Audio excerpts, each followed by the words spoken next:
사람을 따를 것인가? 아니면 좋은 정당을 만들어갈 것인가? 이번 주가 노무현 대통령 서거 6주기가 됩니다. 지난주 토요일날 대전 노무현재단 행사 토크쇼에 초청받아 갔다 왔습니다. 가서 했던 이야기도 있고요. 또 하고 싶었던 이야기도 오늘 여러분들께 들려드리고자 합니다. 노무현의 꿈은 정의당에서 어떻게 계승되고 있는가? 대통령 노무현은 무엇을 일관되게 꿈꾸었는가? 대통령이 되기 이전의 노무현의 초심, 그리고 퇴임 후 노무현의 성찰은 무엇이었던 것인가? 이런 얘기를 짧게 나눠보고 싶습니다.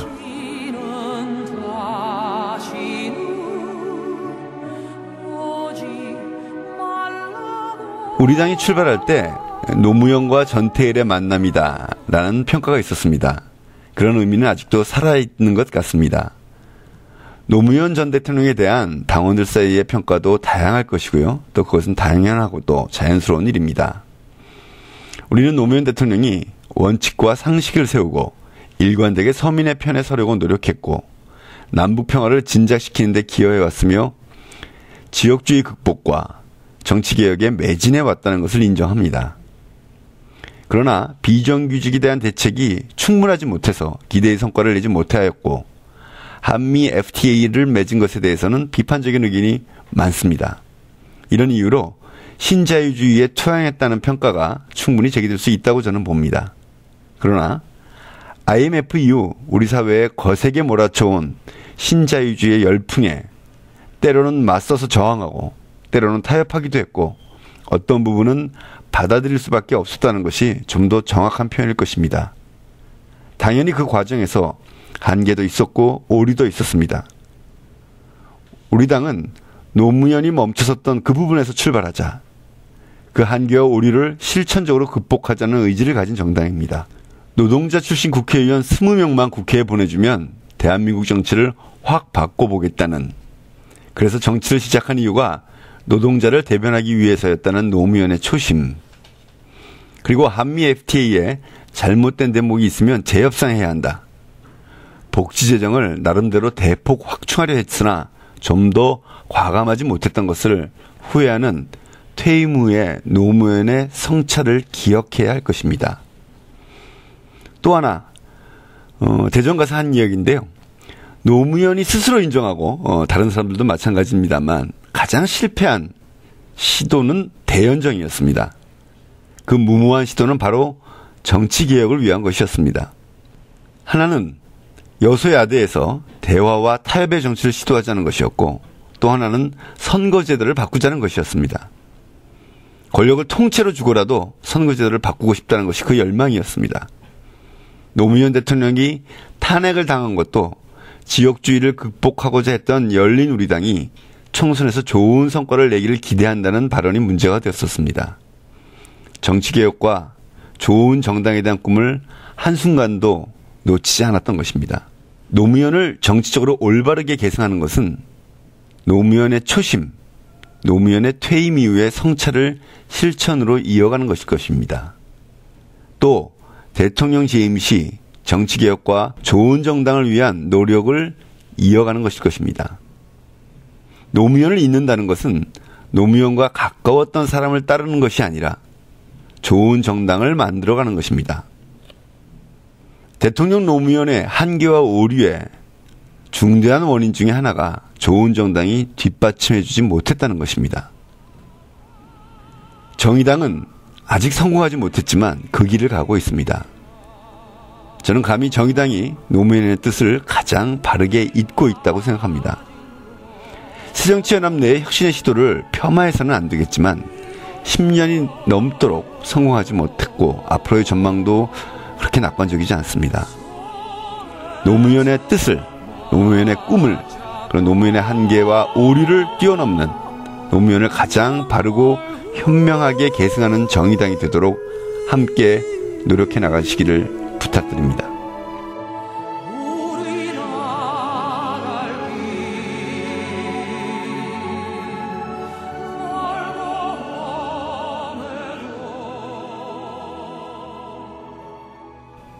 월요일 5월 18일 35주년 5.18 민중항쟁 기념일입니다. 정의당은 정부 주관 5.18 기념식에 참가하지 않았습니다. 대신 지도부와 당원들이 일요일날 광주 망월동묘역을 참배했습니다. 정의당이 정부 주관 기념식 참석을 거부한 이유는 정부가 작년에 이어 올해도 님을 위한 행진곡의 재창을 금지했기 때문입니다. 지난 수십 년간 님을 위한 행진곡은 5월 항쟁, 우리 민주주의 그 자체를 상징하는 노래였습니다. 국민 통합을 저해하고 마치 북한과의 연계가 있다는 국가보훈처의 해명은 80년 광주 시민을 폭도로 모독했던 군부 독재의 악선전과 과연 무엇이 다른지 모르겠습니다. 국민 분열을 앞장서 부추기고 있는 정부의 처사에 분노를 느낍니다. 또 5.18 전야제에서 두 당의 대표를 둘러싸고 벌어진 일들은 이제 우리의 정치가 바닥까지 내려온 것은 아닌가. 5월 정신을 제대로 계승하지 못하고 있는 것을 보여준 슬픈 자화성은 아닌가라고 생각합니다. 물론 정의당도 크게 예외라고 생각하지는 않습니다. 정치인 모두가 5월 정신을 올바르게 이어가는 것이 무엇인지 근본부터 다시 생각해야 할 것입니다. 정의당부터 그렇게 하겠습니다.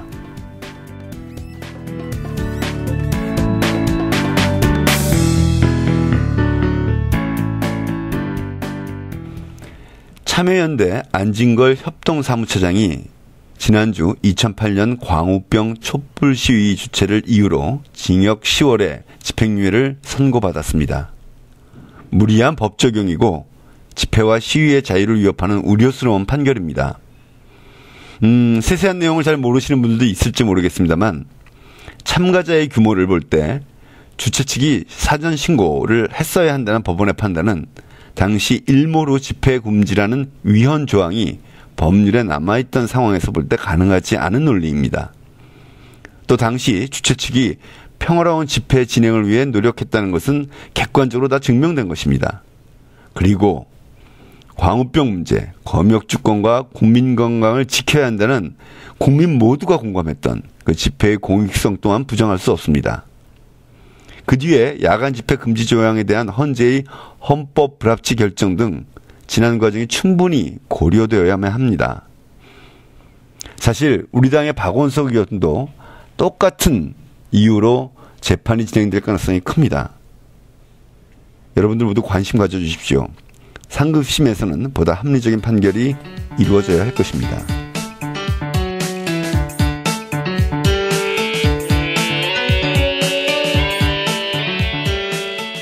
북한 당국이 현영철 인민무력부장을 잔인한 방식으로 숙청했다는 국가정보원의 보고가 있었습니다. 하지만 북한 당국이 이를 긍정도 부정도 하지 않고 있고 북한의 관영 매체 영상에서 아직 현영철 인민무력부장이 삭제되지 않은 것은 국정원의 발표에 의문을 불러일으키고 있습니다. 이 정도의 내용을 공개하려면 철저한 사실에 근거해야 하고 남북관계를 고려해 신중해야 합니다. 그런데도 혼란이 지속되고 있다면 국가정보원은 이를 분명히 정리할 책임이 있습니다. 비단 현영철 문제만이 아닙니다. 얼마 전 북한 당국의 SLBM 발사 성공 주장에 대해서도 잠수함 발사 성공이라고 볼 수 없다는 미국의 판단과 우리 측의 판단이 상이합니다. 잠수함 발사가 실제 성공했느냐 여부는 우리가 향후 대응 체제를 마련하고 이를 해결해 나가는 데 있어 매우 중대하고 결정적인 판단의 근거가 되는 사실입니다. 정보당국이 남북관계와 우리 안보에 있어 커다란 영향을 미칠 판단을 내리는데 혼란을 자초하고 있다면 그것은 매우 심각한 무능함입니다. 국민의 불신을 불러일으키고 안보를 위태롭게 하는 것입니다. 국정원과 군 정보당국은 하루라도 빨리 혼선을 정리해야 할 것입니다.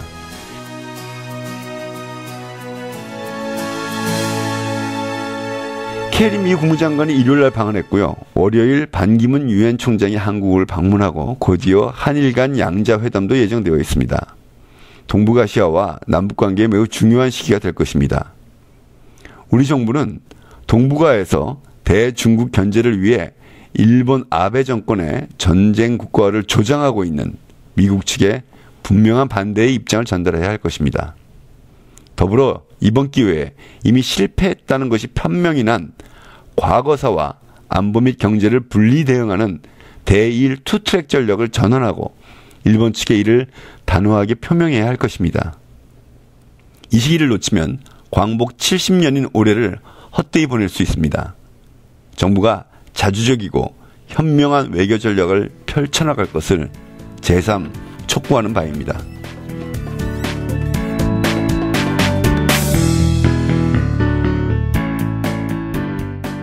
남북 민간단체가 추진하는 6.15, 8.15 공동기념행사가 개최 장소와 성격에 대한 남북 간의 이견으로 무산될 가능성이 제기되고 있습니다.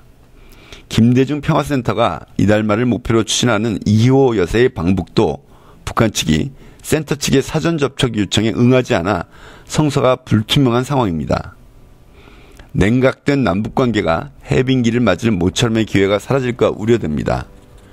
남과 북 모두 공동행사 개최에 대한 양국 국민의 기대를 저버리지 말고 전향적이면서도 유연한 태도로 임해줄 것을 부탁드립니다. 마지막에 안내 말씀 하나 드립니다.